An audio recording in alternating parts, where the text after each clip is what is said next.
Hello friend, তোমাদের সকলকে প্রিয়া handwriting চ্যানেলে স্বাগত। আজকের যে রচনাটি পড়ব তা হলো মাইকেল মধুসূদন দত্ত। ভূমিকা: মাইকেল মধুসূদন দত্ত ছিলেন ঊনবিংশ শতাব্দীর অন্যতম শ্রেষ্ঠ বাঙালি কবি, নাট্যকার ও প্রহসন রচিত।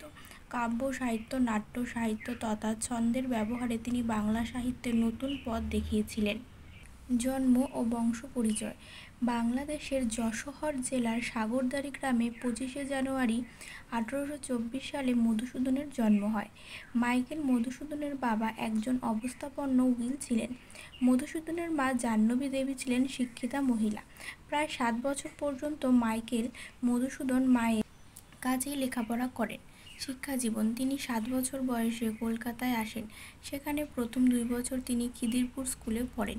1833 খ্রিস্টাব্দে তিনি হিন্দু কলেজে ভর্তি হন। তিনি খুব মেধাবী ছাত্র ছিলেন।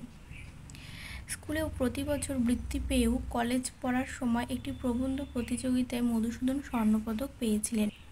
কর্মজীবন: মাদ্রাজে গিয়েও ভাগ্য সুপ্রসন্ন হল না মধুসূদনের। তিনি ইংরেজদের সাহায্যে স্কুলে ইংরেজি শিক্ষকের চাকরি পেলেও বেতন ছিল সামান্য। তিনি মাদ্রাজ ক্রনিকল পত্রিকায় ছদ্মনামে তার কবিতা প্রকাশ করা শুরু করেন। মাত্র 25 বছর বয়সে নিদারুণ দারিদ্র্যের মধ্যে থেকেও তিনি তার প্রথম কাব্য রচনা করেছিলেন। বিবাহ জীবন: মাদ্রাজে থাকাকালীন প্রথম স্ত্রী রেবেকাকে বিবাহ করেন এবং মাইকেল নামটি গ্রহণ করেন। পিতার মৃত্যুর পর তিনি দ্বিতীয় বিবাহ করেন। 1856 সালে হেনরিয়েটাকে নিয়ে তিনি কলকাতায় ফিরে আসেন। মৃত্যু: 1878 খ্রিস্টাব্দে 26শে জুন কবির জীবনসঙ্গিনী হেনরিয়েটা মারা যায়। হেনরিয়েটার মৃত্যুতে তিনি ভীষণভাবে ভেঙে পড়েন। 3 দিন পর হাসপাতালে তিনিও ভেঙে পড়েন।